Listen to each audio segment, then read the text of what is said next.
جب مکہ میں اسلام کی دعوت پھیلنے لگی تو قریش کے لیے یہ معاملہ صرف ایک مذہبی اختلاف نہیں رہا تھا۔ وہ دیکھ رہے تھے کہ لوگ بت پرستی چھوڑ کر ایک اللہ کی عبادت کی طرف آ رہے ہیں۔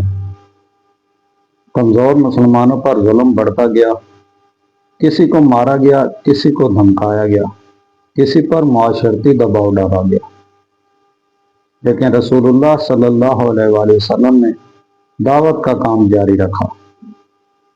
پھر وہ وقت آیا جب یثرب، اسے بعد میں مدینہ منورہ کہا گیا، کہ کچھ لوگوں نے اسلام قبول کیا تو رسول اللہ صلی اللہ علیہ وآلہ وسلم کو مدینہ آنے کی دعوت دی۔ یہ دعوت صرف ایک شہر کی طرف سے سفر نہیں تھا، یہ ایک نئے اسلامی معاشرے کی بنیاد رکھنے کا آغاز تھا۔ قریش نے آخرکار رسول اللہ صلی اللہ علیہ وآلہ وسلم کو قتل کرنے کی سازش تیار کی۔ قرآن مجید سورۃ الانفال میں اس سازش کا ذکر کرتا ہے کہ کفار نے آپ صلی اللہ علیہ وسلم کے بارے میں منصوبہ بنایا کہ آپ کو قید کیا جائے، قتل کیا جائے یا مکہ سے نکال دیا جائے، لیکن وہ منصوبہ بنا رہے تھے اور اللہ تعالیٰ بھی اپنی تدبیر فرما رہا تھا۔ یہاں ہمیں ایک بہت بڑا سبق ملتا ہے۔ انسان اپنی طاقت کے مطابق منصوبہ بناتا ہے، لیکن آخری فیصلہ اللہ تعالیٰ کا ہوتا ہے۔ رسول اللہ صلی اللہ علیہ وآلہ وسلم نے حضرت علی رضی اللہ تعالیٰ عنہ کو اپنی جگہ بستر پر سونے کا حکم دیا۔ یہ ایک نہایت اہم واقعہ تھا، کیونکہ دشمن کو یہ گمان رہے کہ رسول اللہ صلی اللہ علیہ وآلہ وسلم ابھی گھر میں موجود ہیں۔ حضرت علی رضی اللہ تعالیٰ عنہ نے اپنی جان کی پرواہ کیے بغیر یہ ذمہ داری قبول کی۔ یہ صرف بہادری نہیں تھی، یہ رسول اللہ صلی اللہ علیہ وسلم سے محبت اور اللہ پر ایمان کی ایک عظیم مثال تھی۔ دوسری طرف حضرت ابوبکر صدیق رضی اللہ تعالیٰ عنہ کئی عرصے سے رسول اللہ صلی اللہ علیہ وآلہ وسلم کے ساتھ ہجرت کی امید رکھتے تھے۔ صحیح بخاری کی روایات کے مطابق رسول اللہ صلی اللہ علیہ وآلہ وسلم نے انہیں بتایا کہ اللہ تعالیٰ نے ہجرت کی اجازت دے دی ہے۔ حضرت ابوبکر رضی اللہ تعالیٰ عنہ نے پوچھا، کیا میں بھی آپ کے ساتھ ہوں؟ رسول اللہ صلی اللہ علیہ وسلم نے فرمایا کہ آپ میرے ساتھ ہوں گے۔ یہ سن کر حضرت ابوبکر رضی اللہ تعالیٰ عنہ انتہائی خوش ہوئے۔ انہوں نے پہلے ہی سفر کے لیے سواریوں کا انتظام کر رکھا تھا۔ یہاں ایک خوبصورت سبق سامنے آتا ہے۔ توکل کا مطلب یہ نہیں کہ انسان اسباب چھوڑ دے۔ رسول اللہ صلی اللہ علیہ وآلہ وسلم نے ہجرت کے لیے بہترین منصوبہ بندی فرمائی۔ سواریوں کا انتظام ہوا، راستے کا انتخاب کیا گیا، مدینہ جانے کا معمول کا راستہ اختیار نہیں کیا گیا، اور دشمن کو گمراہ کرنے کے لیے ایک غیر معمولی حکمت عملی اپنائی گئی۔ رسول اللہ صلی اللہ علیہ وآلہ وسلم اور حضرت ابوبکر رضی اللہ تعالیٰ عنہ مکہ سے نکلے، لیکن مدینہ کی طرف سیدھا سفر کرنے کے بجائے پہلے غار ثور کی طرف گئے۔ یہ فیصلہ دشمن کے لیے حیران کن تھا۔ قریش نے تلاش شروع کر دی، انعام مقرر کیا گیا، لوگ مختلف سمتوں میں نکل گئے۔ تلاش کرنے والے غار ثور کے قریب تک پہنچ گئے۔ یہ وہ لمحہ تھا جب بظاہر خطرہ انتہائی قریب تھا۔ حضرت ابوبکر رضی اللہ تعالیٰ عنہ نے رسول اللہ صلی اللہ علیہ وآلہ وسلم سے عرض کیا، اگر ان میں سے کوئی اپنے قدموں کے نیچے دیکھ لے تو ہمیں دیکھ لے گا۔ رسول اللہ صلی اللہ علیہ وسلم نے فرمایا، اے ابو بکر، ان دو کے بارے میں تمہارا کیا خیال ہے؟ جن کا تیسرا اللہ ہے۔ یہ الفاظ صحیح بخاری اور صحیح مسلم کی روایات میں موجود ہیں۔ غور کیجیے، باہر دشمن تھا اور اندر صرف دو انسان تھے، مگر ان کے ساتھ اللہ کی مدد تھی۔ یہی ایمان ہے۔ خطرہ ختم ہونے کا نام ایمان نہیں، بلکہ خطرے کے باوجود اللہ پر یقین رکھنا ایمان ہے۔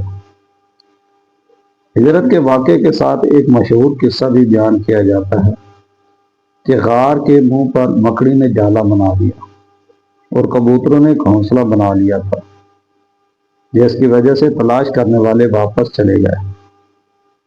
یہ واقعہ عوام میں بہت مشہور ہے۔ لیکن اس کی روایات کی صحت کے بارے میں اہل علم نے کلام کیا ہے۔ اس لیے ہمارے چینل کا مقصد سنسنی پیدا کرنا نہیں، بلکہ معتبر اسلامی تاریخ کو درست انداز میں پیش کرنا ہے۔ اور اس واقعے میں اصل اور یقینی بات ہی اتنی حیران کن ہے کہ ہمیں غیر ثابت شدہ چیزوں کی ضرورت نہیں۔ قرآن خود بتاتا ہے کہ اللہ نے اپنے نبی صلی اللہ علیہ وسلم کی مدد فرمائی۔ ہجرت کا ایک نہایت اہم پہلو رسول اللہ صلی اللہ علیہ وسلم کی حکمت عملی تھی۔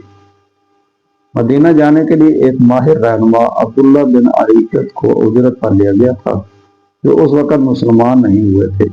اس سے ہمیں ایک اہم سبق ملتا ہے: دنیاوی معاملات میں قابل اعتماد اور ماہر شخص سے مدد لینا جائز ہے۔ دین ہمیں یہ نہیں سکھاتا کہ انسان منصوبہ بندی چھوڑ دے، بلکہ ہجرت کا واقعہ ہمیں بتاتا ہے دل اللہ پر رکھو، لیکن قدم سوچ سمجھ کر اٹھاؤ۔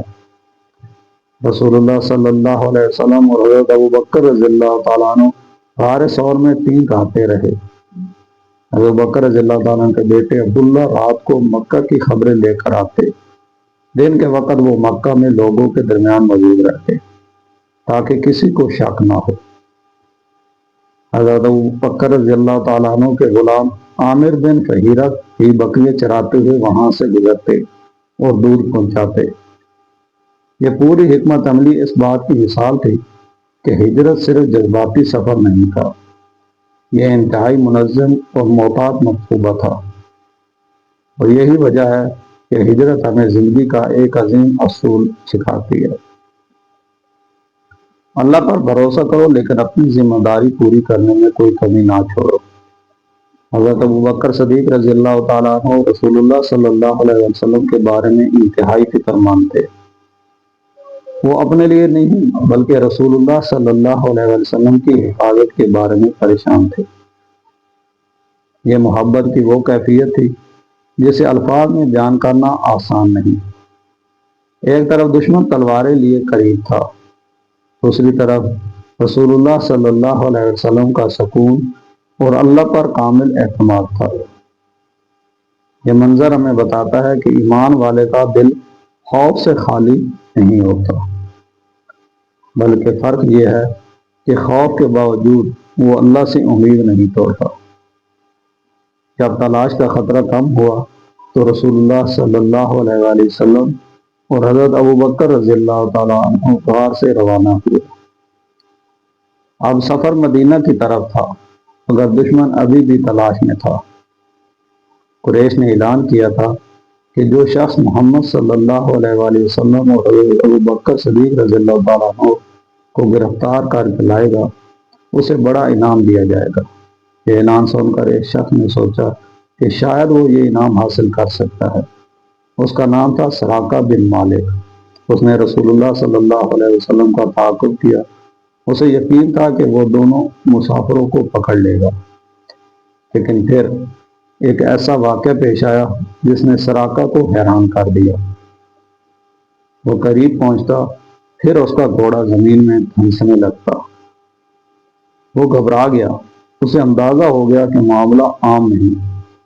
اس نے رسول اللہ صلی اللہ علیہ وآلہ وسلم سے امن مانگا اور رسول اللہ صلی اللہ علیہ وآلہ وسلم نے اسے امان عطا فرمائی۔ یہاں بھی ایک حیرت انگیز بات سامنے آتی ہے۔ جس شخص کو آپ صلی اللہ علیہ وآلہ وسلم کے دشمنوں نے آپ کو پکڑنے کے لیے بھیجا تھا، آپ صلی اللہ علیہ وآلہ وسلم نے اسی کے ساتھ رحم اور عفو کا معاملہ فرمایا۔ سراقہ نے آخر کار واپس جانے کا فیصلہ کیا اور رسول اللہ صلی اللہ علیہ وآلہ وسلم نے اسے مستقبل میں بارے میں ایک ایسی بشارت دی جس نے اسے حیران کر دیا۔ یہ واقعہ ہمیں بتاتا ہے کہ رسول اللہ صلی اللہ علیہ وآلہ وسلم کا مقصد ذاتی انتقام نہیں تھا۔ آپ صلی اللہ علیہ وآلہ وسلم انسانوں کو اللہ کی طرف بلانے آئے تھے، اور یہی وجہ ہے کہ ہجرت صرف ایک تاریخی سفر نہیں، بلکہ رحمت، حکمت، صبر اور توکل کا سفر ہے۔ کئی دن کے سفر کے بعد رسول اللہ صلی اللہ علیہ وآلہ وسلم قبا پہنچے۔ یہاں آپ صلی اللہ علیہ وآلہ وسلم نے قیام فرمایا، مسجد قبا کی بنیاد رکھی گئی، پھر مدینہ منورہ کی طرف روانگی ہوئی۔ مدینہ کے لوگ بے تابی سے انتظار کر رہے تھے۔ لوگ صبح کے وقت شہر سے باہر آتے اور دھوپ تیز ہونے پر واپس چلے جاتے۔ آخر کار وہ دن آیا جب رسول اللہ صلی اللہ علیہ وآلہ وسلم مدینہ تشریف لائے۔ لوگوں کے دل خوشی سے بھر گئے۔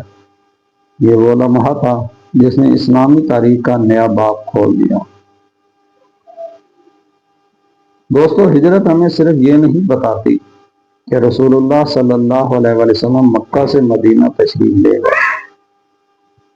ہجرت ہمیں بتاتی ہے کہ جب راستے بند نظر آئیں تو اللہ راستہ کھول سکتا ہے۔ جب دشمن طاقتور ہو تو اللہ کی مدد اس سے زیادہ طاقتور ہے۔ جب حالات مشکل ہوں تو صبر کرنا چاہیے، اور جب مقصد اللہ کی رضا ہو تو انسان کو اپنی پوری کوشش کے بعد نتیجہ اللہ کے سپرد کر دینا چاہیے۔ غار ثور ہمیں توکل سکھاتا ہے۔ حضرت ابوبکر رضی اللہ تعالیٰ عنہ کی قربانی ہمیں وفاداری سکھاتی ہے۔ حضرت علی رضی اللہ تعالیٰ عنہ کی قربانی ہمیں بہادری سکھاتی ہے۔ ہجرت کا منصوبہ ہمیں حکمت اور تدبیر سکھاتا ہے، اور مدینہ کی طرف پہنچنا ہمیں بتاتا ہے کہ اللہ کے راستے میں اٹھایا گیا قدم کبھی ضائع نہیں کرتا۔ اگر آپ کو یہ ویڈیو پسند آئی ہو تو اسے ضرور لائک کریں، اپنے دوستوں کے ساتھ شیئر کریں، اور ہمارے channel I am stories new کو سبسکرائب کرنا نہ بھولیں۔ السلام علیکم ورحمۃ اللہ وبرکاتہ۔